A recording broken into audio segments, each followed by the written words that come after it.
एक दुनिया जहाँ ह्यूमन वर्ल्ड और डीमन वर्ल्ड दोनों ही मौजूद है। हमारा हीरो स्टैज एक वेम्पायर है और वो ह्यूमन वर्ल्ड में काफी इंटरेस्ट रखता है। मगर एक दिन उसके लाइफ में एक ह्यूमन गर्ल की एंट्री होती है जिसके उसकी पूरी लाइफ बदल के रख जाती है। आखिर उन दोनों के साथ में क्या कुछ होता है और क्या एक वेम्पायर एक ह्यूमन लड़की से अपना दिल लगा रखेगा।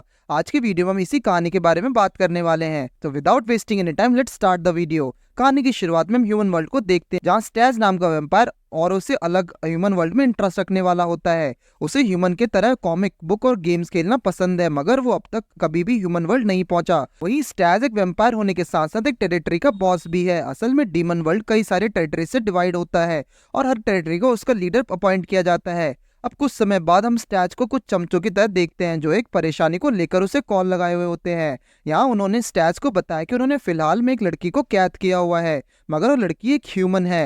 ह्यूमन वर्ल्ड सुनते ही स्टैच के कान खड़े हो जाते हैं और वो अपने चमचों से उसे उसके पास लाने को ऑर्डर देता है। अब हम स्टैच को एक ह्यूमन की बात जानकर ही बहुत सही खुशी होती है। यहाँ वो पहली बार उस लड़की से मिलने वाला था, इसलिए वो अच्छे से तैयार होने लगता है। मगर तभी उसके दरवाजे पर उसके चमचे आ जाते हैं और उस लड़की को जिसे कमरे में छोड़कर वहां से बाहर चले जाते हैं।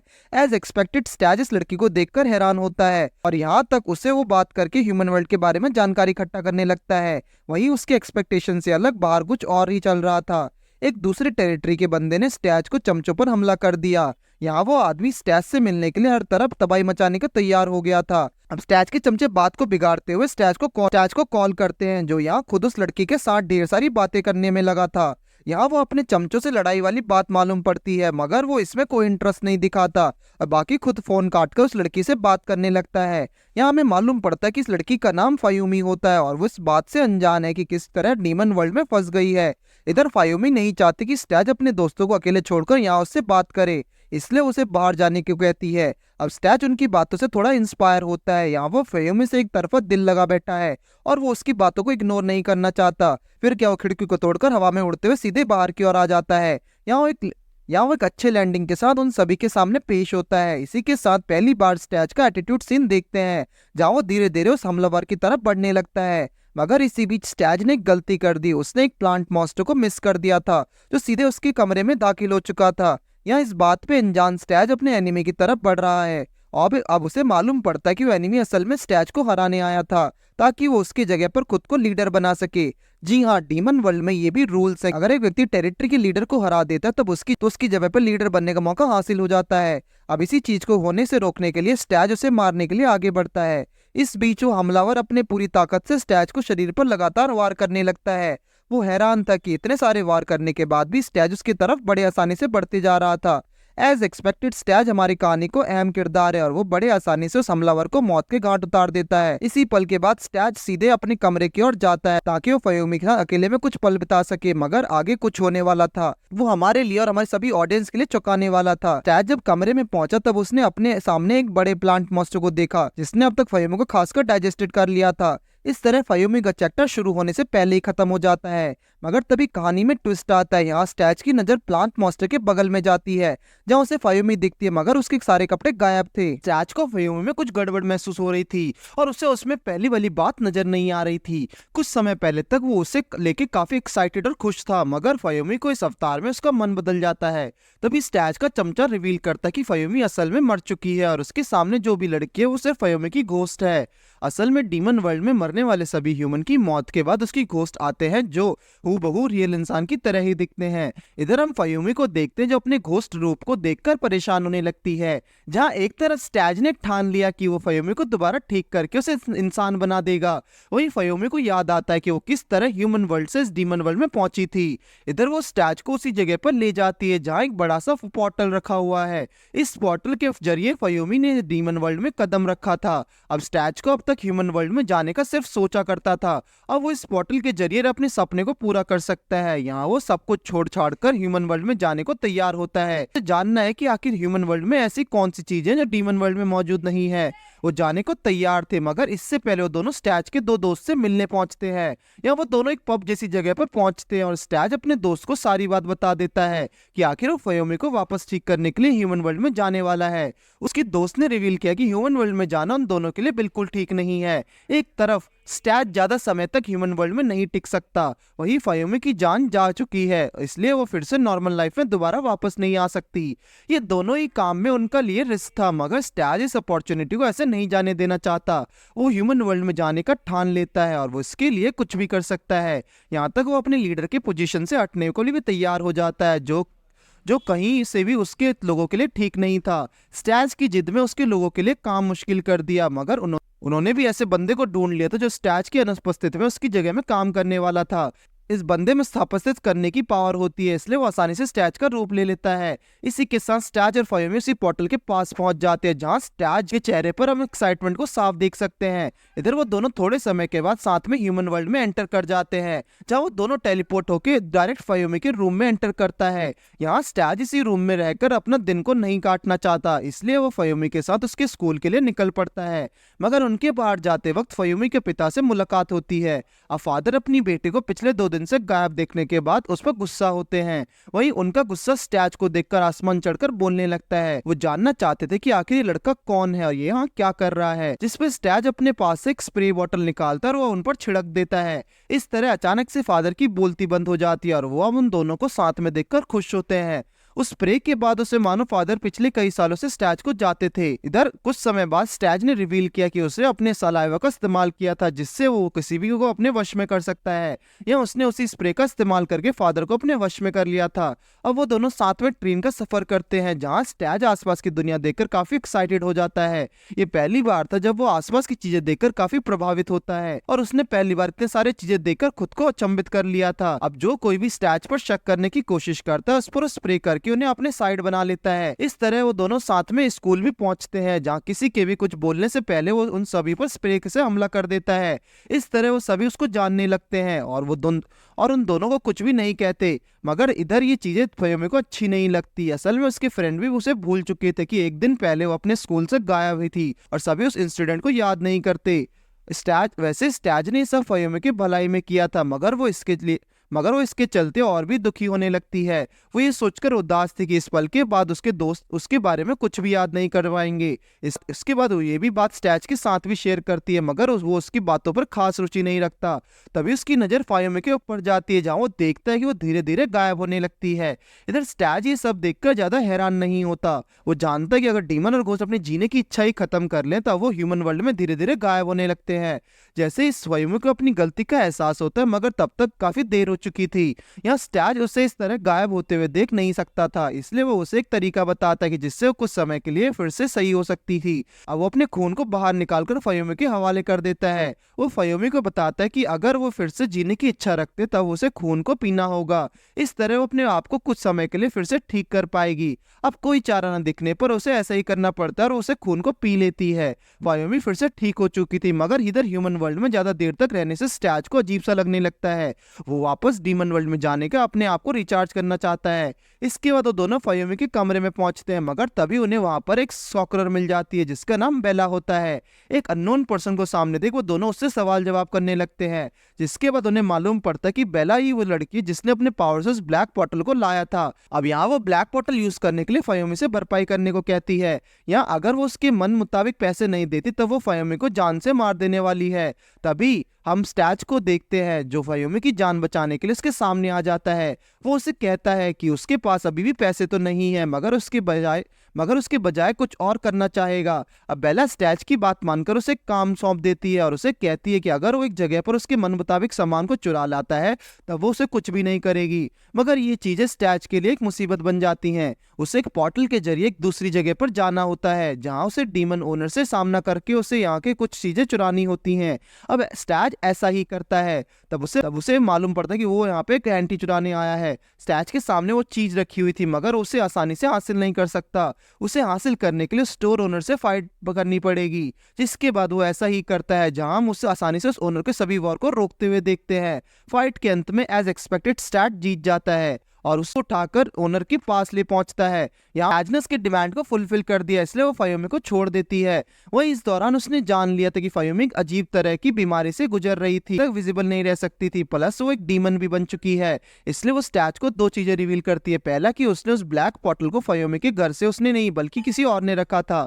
असल में कुछ समय पहले किसी व्यक्ति ने उसके बॉटल को चुरा लिया और इसी के कारण ये सब हादसा हुआ था। वहीं उसने दूसरी खबर ये देखी, उसने एक बुक के बारे में सुना है जिसकी मदद से वो फायोमी को वापस इंसान में तब्दील कर सकता है, मगर फिलहाल वो बुक वेस्टर्न साइड के लीडर ने हासिल कर ली है। अगर स्टैज ने उस बुक को हासिल करने का डिसाइड किया तब उसे वेस्टर्न साइड के लीडर से बैटल करनी होगी।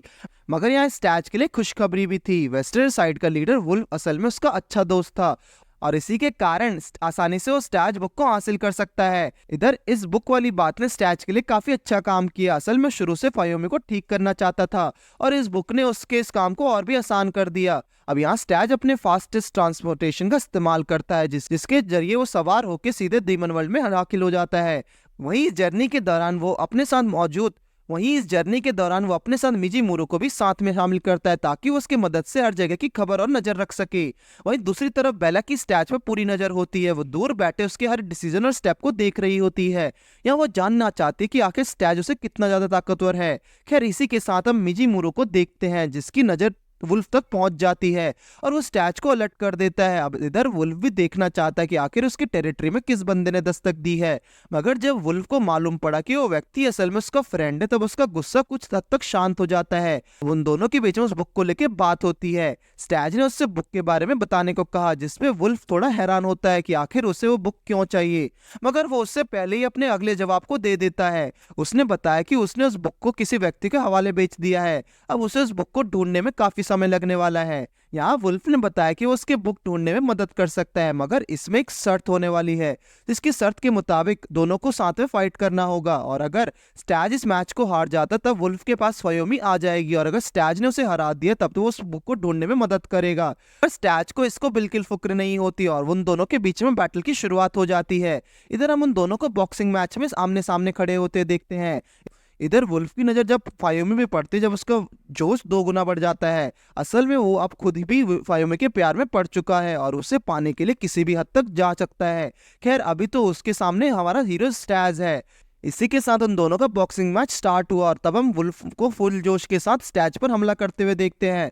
शुरू में ऐसा लगा कि वो स्टैच को हरा ही देने वाला है, मगर फाइट जैसे जैसे आगे बढ़ते जा रही थी वैसे ही वुल्फ की हालत भी नाजुक होने लगी। अब वो स्टैच को मार के थक चुका था, इसलिए वो कुछ समय रेस्ट के लिए निकाल लेता है। स्टैच को तो इसी बल का इंतजार था। यहाँ अपने फुल जोश और पावर के साथ वुल्फ पर वार करने का डिसाइड करता है।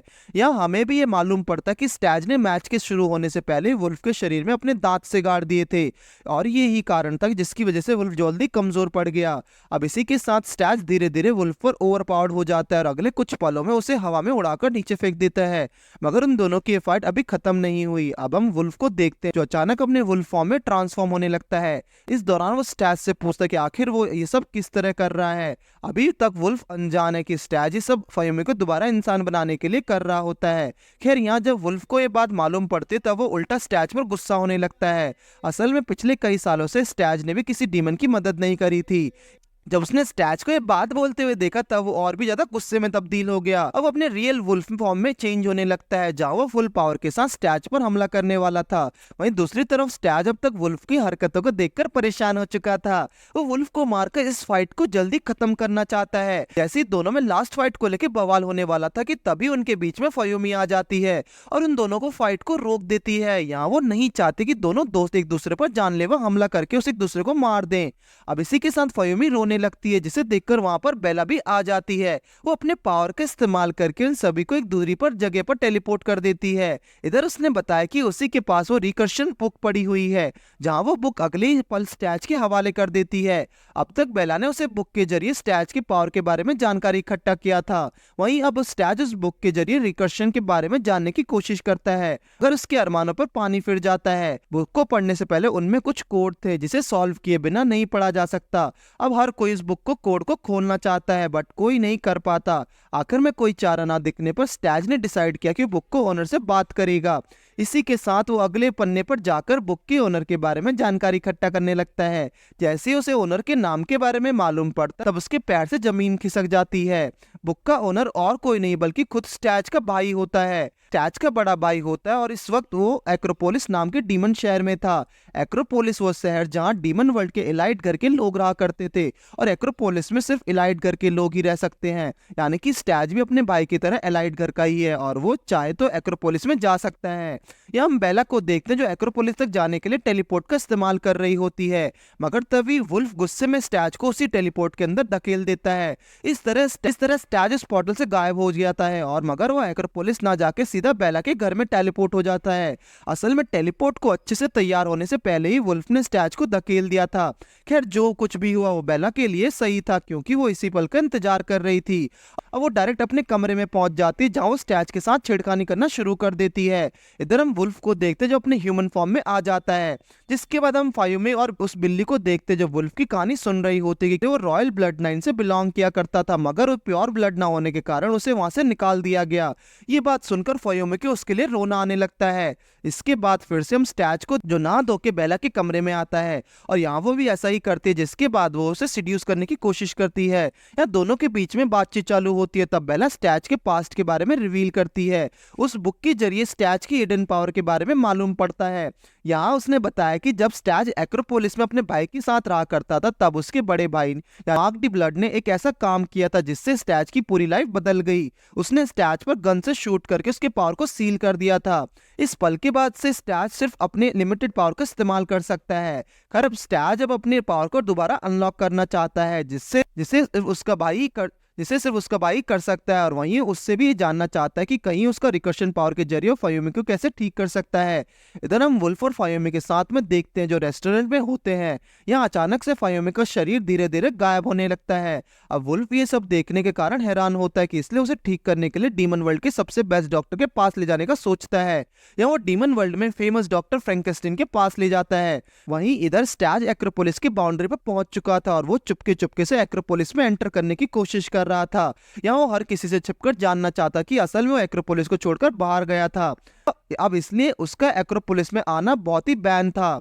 अब वो कैसे भी करके चुपके से जा रहा होता है, मगर तभी एक डीमन की नजर उस पर जाती है और वो उसे कैद कर लेती है। यही हमें सबसे चौंकाने वाली बात ये मालूम पड़ी कि वो डीमन असल में और कोई नहीं बल्कि स्टैच की बहन थी। खैर इधर दूसरी तरफ वुल्फ फायुमे को लेकर फ्रैंकेस्टाइन के पास पहुंच चुका था जहां वो उसे फायुमे को दोबारा ठीक करने को कहता है। इधर जब फ्रैंकेस्टाइन ने गहराई से फायुमे की जांच किया तब वो उसका इलाज करने से मना कर देता है। अब वुल्फ को उस पर गुस्सा आता है और वो उसकी कॉलर को पकड़कर उठा लेता है। या वो फ्रैंकेस्टाइन को फोर्स करके फायुमे को ठीक करने को कहता है, जिसमें फ्रैंकेस्टाइन मजबूरी में आकर फायुमे को कुछ दवाएं दे देता है। इसकी मदद से वो कुछ समय तक गायब होने से रोक लेता है, मगर फायुमे को अब तक पूरा इलाज नहीं हुआ था और जिस पे फ्रैंकेस्टाइन ने रिवील किया कि अगर वुल्फ हिम्मत करके उसके बनाए हुए मॉन्स्टर से फाइट करेगा तब वो फायुमे को अच्छे से इलाज करने में मदद करेगा। इधर फ्रैंकेस्टाइन आक्यूमी नाम के मॉन्स्टर की बात कर रहा था जो पूरे डीमन वर्ल्ड में अपना कब्जा बनाने के लिए डीमन को मार रहा था। हाँ वो अपने आप को सेल में बंद पाता है जहाँ उसे वहां से बाहर जाने में काफी दिक्कत होती है। इसके बाद हम दो ज़ॉम्बीज गार्ड को देखते हैं जो स्टैच से लड़ने के लिए वहां पहुंच जाते हैं। अब स्टैच को काफी हद तक हरा दिए होते हैं। इस पल तक हमें एहसास हुआ कि स्टैच अभी भी उन सभी के कंपेयर में काफी कमजोर है। इसके बाद उस बैटल ग्राउंड में ब्रैड की एंट्री होती है और उसके साथ में लीजा भी मौजूद होती है। अब स्टैच अपने भाई को देखकर खुश था क्योंकि वो इसी पल का इंतजार कर रहा था ताकि उसे फेस टू फेस बात कर सके। इधर ब्रैड डायरेक्ट स्टैच से बात करने लगता है। इधर लिज भी उन दोनों को बगल में मौजूद थी और उसे बिल्कुल पसंद नहीं आता कि ब्रैड उससे ज्यादा उसके भाई स्टैच को अहमियत दे रहा था। फिर क्या उसका गुस्सा स्टैच पर और बढ़ जाता है। इस बार वो स्टैच से लड़ने तक को तैयार हो जाती है जहां अगले सीन में हम उसे स्टैच पर हमला करते हुए देखते हैं, मगर स्टैच अपनी बहन के सारे अटैक को बड़ी आसानी से रोक लेता है और उसे फाइट में हराकर पीछे बैठने पर मजबूर कर देता है। यहाँ ब्रैड रिवाइव करके वो ह्यूमन रिकर्शन के बारे में सब कुछ जानता है और वो स्टैच की मदद करने में पूरा सहयोग देने वाला है, मगर इससे पहले स्टैच को उसके कंडीशन को फुलफिल करना होगा। ब्रैड ने बताया कि उसने पिछली बार गन से शूट करके उसके पावर को सील किया था। असल में उसने ये सब इसलिए नहीं किया ताकि वो स्टैच को कंट्रोल कर सके और ना उसे मार सके, बल्कि उसने ये इसलिए किया ताकि वो स्टैच को बढ़ते जा रहे पावर को कुछ हद तक रोक सके। अगर उसने ये सब ना किया होता तब आगे चल के उसे कई सारी मुसीबतों का सामना करना पड़ सकता था।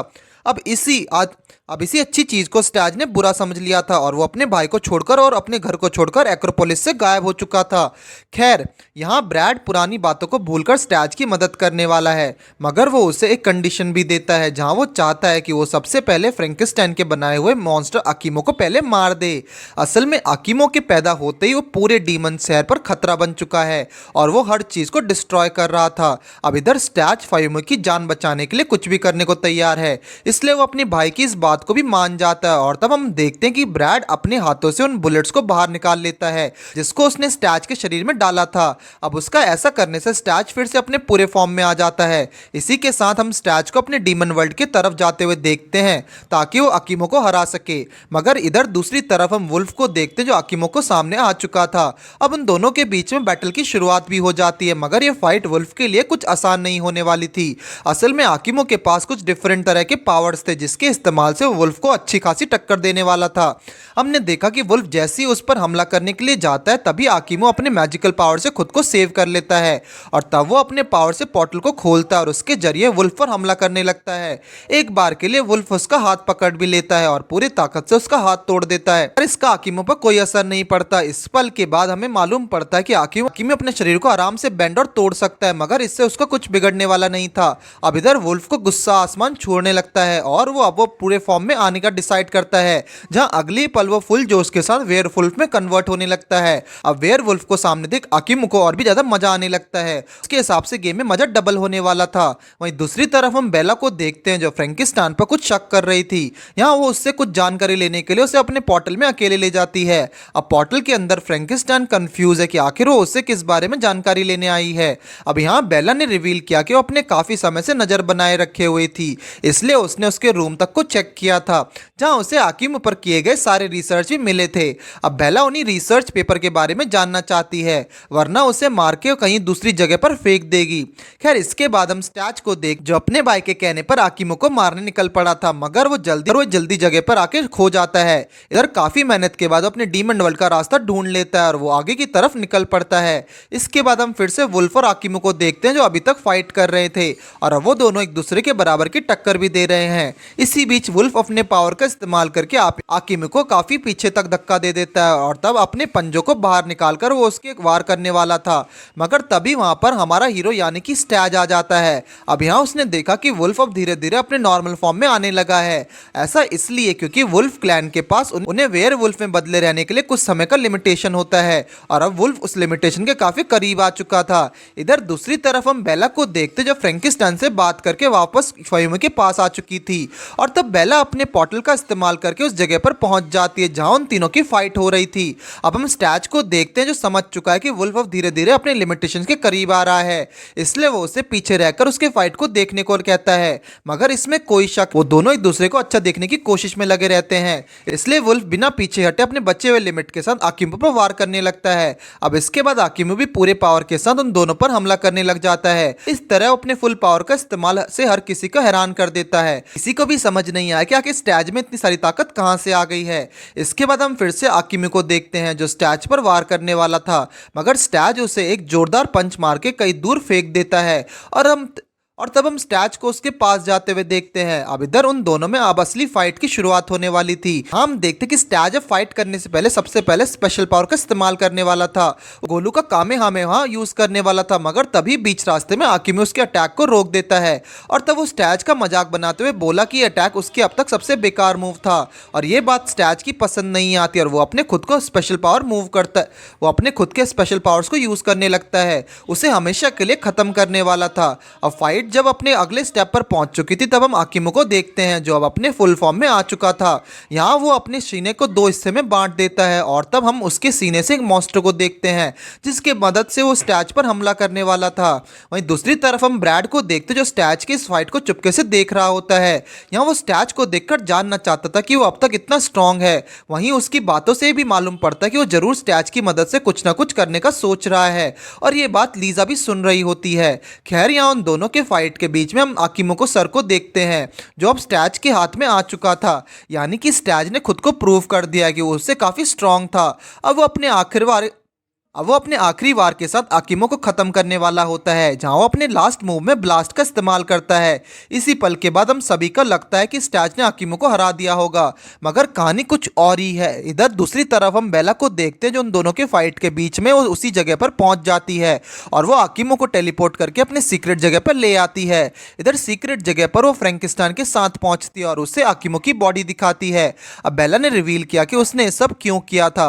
असल में उसे फ्रैंकिस्टाइन से जानना था कि बेला और आकिमो में एक तरह के सुपर पावर कैसे मौजूद थे, जिसमें फ्रैंकिस्टाइन ने रिवील किया कि जब वो पहली बार आकिमो को तैयार कर रहा था तब उसे काफी दिक्कतों का सामना करना पड़ रहा था, मगर एक दिन उसके दरवाजे पर किसी ने दस्तक दी और तब उसे मालूम पड़ा कि किसी सेंटा क्लॉज नाम के व्यक्ति ने उसके लिए एक प्रेजेंट छोड़ा है। और जब उसने उस तोहफे को खोला तब उसे वहां पर एक बॉडी मिली जिसमें ठीक उसी तरह के पावर थे और ये बॉडी आगे चल के आकिमो के लिए कोर बन गई। इधर वो दोनों यही बात कर रहे थे कि तभी वहां पर ब्रैड और लीजा भी आ जाते हैं। अब आकिमो जैसे बॉडी को बनाने के लिए और उसकी बचाने के लिए फ्रैंकिस्टाइन और बेला को किया जाने वाला था। इधर फ्रैंकिस्टाइन ने रिवील किया कि उसने किसी को वादा किया है, वो एक लड़की को ठीक करने वाला है, इसलिए उसे तब तक के लिए कुछ समय देना चाहिए, मगर ब्रैड उसकी एक नहीं सुनता और उसे कैद कर लिया जाता है।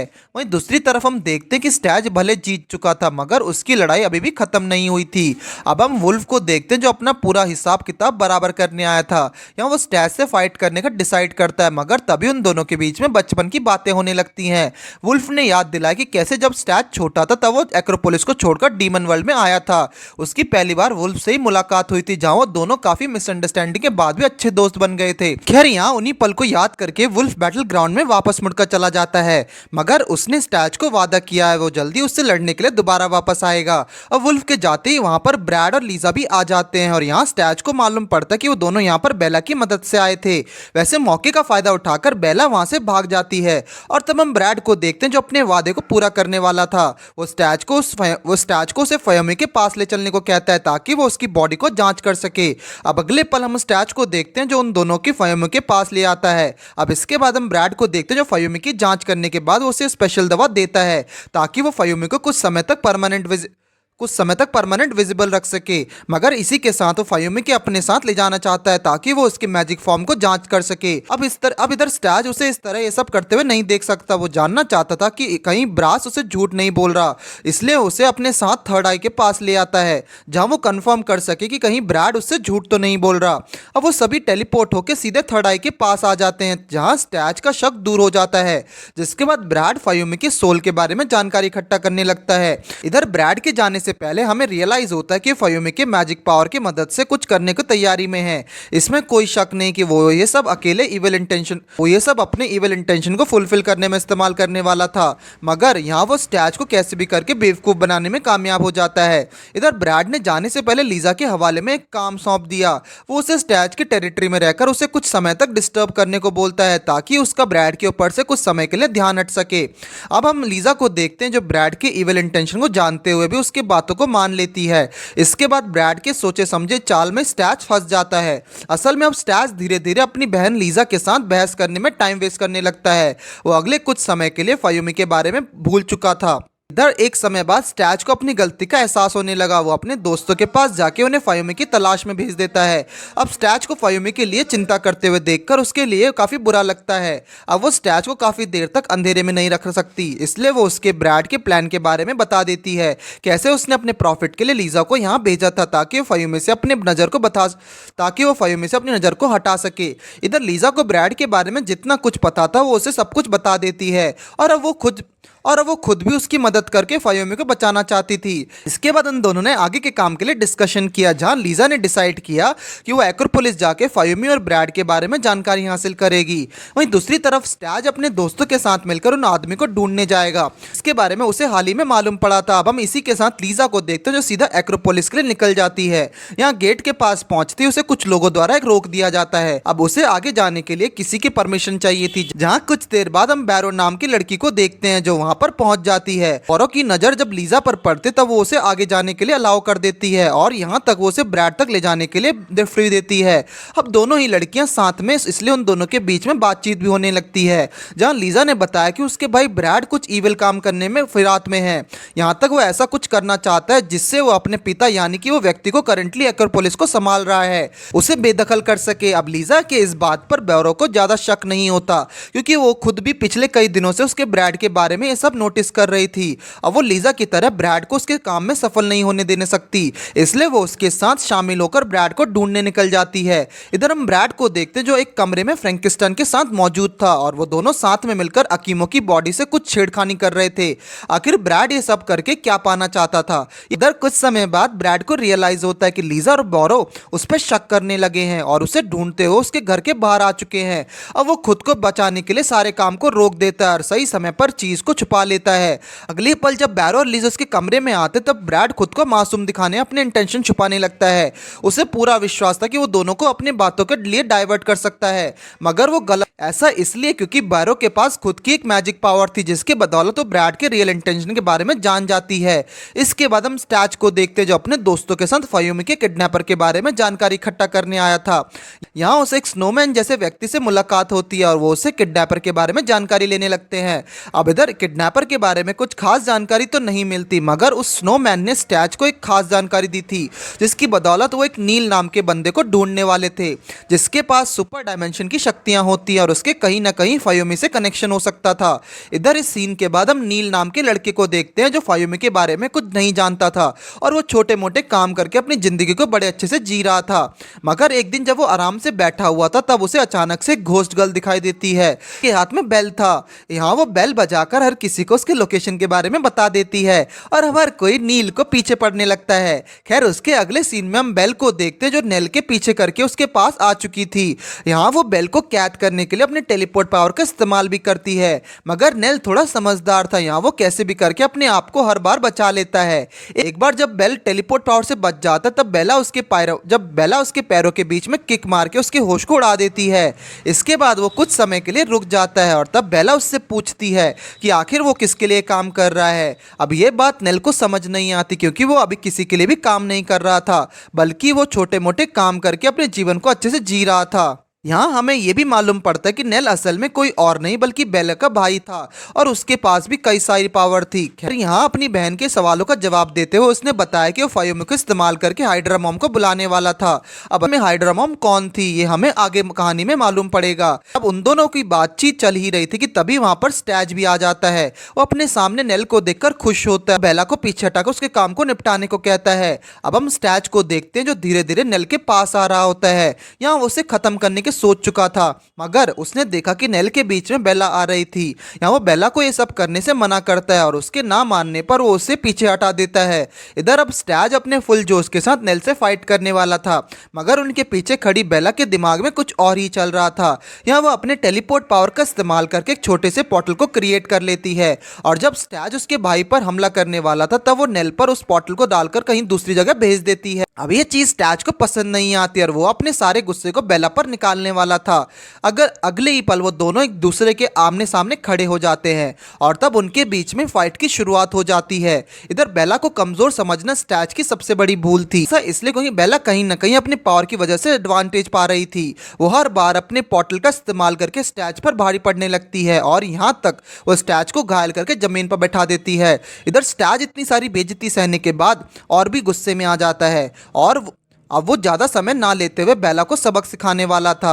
यहाँ वो सही मौके का फ़ायदा उठाकर बेला को कैद करने में कामयाब हो जाता है। उसके बाद बेला कैसे भी करके खुद को टेलीपोर्ट करके छोटे से क्यूब में चली जाती है, मगर यहाँ वो गलती से अपने कपड़े को बाहर छोड़ देती है। स्टैच मौके का फ़ायदा उठाकर उन कपड़ों को चुरा लेता है। वो स्टैच से उसके कपड़े देने को कहती है, मगर वो ऐसा करने से इनकार कर देता है। इस पर बेला ने समझ लिया कि वो स्टैच से फाइट में हार चुकी है, जिसके बाद हम उन दोनों को फिर से साथ में काम करते हुए देखते हैं जहाँ स्टैच ने उसके कपड़ों को भी दे दिया था। खैर अब वो दोनों बिना देरी के नेल के तलाश में निकल पड़ते हैं। उन्हें ये पता था कि वो हाइड्रा मॉम को ढूंढने निकला था, इसलिए वो हाइड्रा मॉम के अड्डे पर जाने लगता है। इधर दूसरी तरफ हम ब्रैड को देखते जिससे अंदर ही अंदर उसके पिता यानी कि फादर वुल्फ की यादें सता रही थी। इन यादों को देखकर जाहिर था कि उसके और फादर के बीच में अच्छे रिलेशन बिल्कुल नहीं थे। इसके बाद हम फिर से स्टैज और बेला को देखते जो हाइड्रा होम के पास पहुंच चुके थे। यहाँ उनके गेट पर गोयका नाम के चीफ से मुलाकात होती है और यहाँ वो उनसे हाथ मिलाने के बाद हाइड्रा होम के अंदर ले जाता है। वहीं दूसरी तरफ हम फायुमी को देखते हैं जो उसी हाइड्रा होम में पहुंची हुई थी। यहाँ उसकी मुलाकात बेला और स्टैश से होती है और तब स्टैश सुकून की सांस लेता है। इधर दूसरी तरफ हम ब्रैड को देखते हैं जो अपने पिता से मिलने पहुंचते हैं। यहाँ उसके पिता एक पर्सन के बारे में पूछ रहे होते जो कि ठीक अक्यूमी की तरह था, मगर वो कुछ समय पहले गायब हो चुका था। अब ब्रैड अपने पिता को रिवील करता है कि वो दोनों व्यक्ति एक ही लोग हैं, यानी कि उसने अकीमो के इस्तेमाल करके उसने अपने गुंडों में शामिल कर लिया था। अब इसी के साथ वो अपने पिता को भी ये रिवील करता है कि वो अब उनके थ्रोन पर आना चाहता है। इसके लिए उनसे फाइट ही क्यों ना करनी पड़े, वो एक तरह से फाइट की शुरुआत कर देता है। अब ब्रैड अपने इस काम को सक्सेसफुल करने के लिए सबसे पहले बाहर जाना चाहता है, मगर उसके रास्ते में बैरो और लीजा आ जाती है। अब यहाँ हम देखते कि बैरो अपने पावर का इस्तेमाल करके ब्रैड को रोक रही थी, इसलिए ब्रैड अपने पावर का इस्तेमाल करके उसे मार देता है। अब इसके बाद वो वहां से बाहर जाने लगता है। उसे लग रहा था कि वो वहां से निकलने में सफल हो चुका है, मगर वो गलत थे क्योंकि तभी वहां पर गोयल अपने मॉन्स्टर के साथ आ जाता है। अब वो ब्रैड को ऐसे ही बाहर नहीं जाने दे सकता, इसलिए उसके साथ फाइट करने लगते हैं। इधर दूसरी तरफ हम फायुमी को देखते हैं जिसे मालूम पड़ता है कि बेला उसकी ही बहन है। असल में डीमन वर्ल्ड और ह्यूमन वर्ल्ड में उनकी माँ सेम थी, बस फर्क इतना था कि वो दोनों एक दूसरे के डॉगलपन थे। यहाँ कुछ समय पहले फायुमी की नज़र उसके पिता जैसे दिखने वाले डीमन पर गई थी, जिससे साफ जाहिर था कि वो और बेला एक दूसरे के बहन थे। वहीं दूसरी तरफ हम गोयल को देखते हैं जो ब्रैड के पीछा करके उसे घेर लेता है और अब ब्रैड के पास उससे फाइट करने के अलावा कोई चारा नहीं बचा था। इधर गोयल अपने पावर का इस्तेमाल से ब्रैड पर लगातार वार कर रहा होता है और तब हम ब्रैड को देखते हैं जो उसे रोकने के लिए पावर का इस्तेमाल करता है। यहाँ ब्रैड अपने इस पावर का इस्तेमाल से गोयल के खून को मैनिपुलेट कर सकता है। अब इसी के साथ उन दोनों के बीच में इसी दौरान हम स्टैच को देखते हैं जो फायुमी के शरीर से कुछ अलग ही महसूस कर रहा था। अब ये फीलिंग किस तरह की थी वो खुद भी समझ नहीं पा रहा। इसी दौरान स्टैच अचानक से टेलीपोर्ट होकर एक अलग दुनिया में पहुंच जाता है। यहाँ वो सोच में चला जाता कि आखिर उस जगह पर क्या कर रहा है। उसे ये भी नहीं पता कि आखिर उस जगह पर आया कैसे। खैर इस पल के बाद स्टैच की नजर हाइड्रा डेड पर जाती है जो अचानक से उसके सामने आ जाते हैं।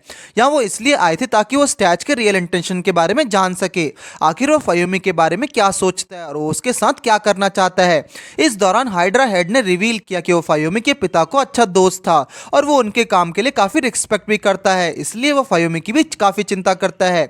अब वो स्टैच से फायुमी के रिलेटेड फीलिंग के बारे में पूछने लगते हैं। यहाँ स्टैच को कुछ समझ नहीं आ रहा था कि वो इस सवाल का जवाब क्यों दे, मगर ये बात हाइड्रा के हेड को पसंद नहीं आती और वो उसे मुक्के मार मार के सच बोलने को कहते हैं। अब आखिर में कोई चारा न दिखने पर स्टैच ने रिवील किया कि वो अब तक फायुमी के बारे में क्या सोचता है वो खुद भी नहीं जानता। इसके बाद हम फायुमी को देखते हैं जहाँ बेला भी उससे सामने सवाल करती है। यहाँ फायुमी भी नहीं जानती कि आखिर वो स्टैच के बारे में क्या फील रखती है। अब इसके बाद हम फिर से स्टैच को देखते हैं जिससे हाइड्रा हेड खुश होकर रियल लाइफ में ट्रांसफर कर देता है। इसके बाद हम फिर से ब्रैड को दिखाते हैं जिसका पूरा शरीर बर्फ में तब्दील हो चुका था। यहाँ उसके हालात के पीछे गोयल का हाथ था। अब ब्रैड अपने पावर का इस्तेमाल करके खुद को उस बर्फ से बाहर निकाल लेता है, जिसके बाद ब्रैड फुल फॉर्म में आके गोयल पर वार करने लगता है। इधर इन दोनों के फाइट अपने चरम सीमा पर आ चुकी थी और अब ब्रैड का बचना बिल्कुल नामुमकिन था। और अब हम लीजा को देखते जो वहां आके उन दोनों को फाइट में इंटरफेयर कर देती है। अब यहाँ वो इसलिए आई थी ताकि उस स्टैच की मदद करके उसे वहां से ले जा सके और होता भी कुछ ऐसा ही है। यहाँ दूसरी तरफ हम स्टैच को होश में आते देखते हैं और फायुमी के बगल में बैठा हुआ पाते हैं। यहाँ हाइड्रा हेड ने स्टैच को छोड़ दिया था क्योंकि वो उसके अच्छे इंटेंशन के बारे में जान चुकी थी और वो उन दोनों को एक साथ वहां से वापस भेज देता है। अब ब्रैड और लीजा साथ में आगे कुछ करने वाले थे और स्टैच के अपने बड़े भाई को रोक पाएगा और स्टैच और फायुमी जान पाएंगे कि आखिर वो दोनों एक दूसरे के लिए क्या फील करते हैं। जानने के लिए अगले सीजन का इंतजार करें।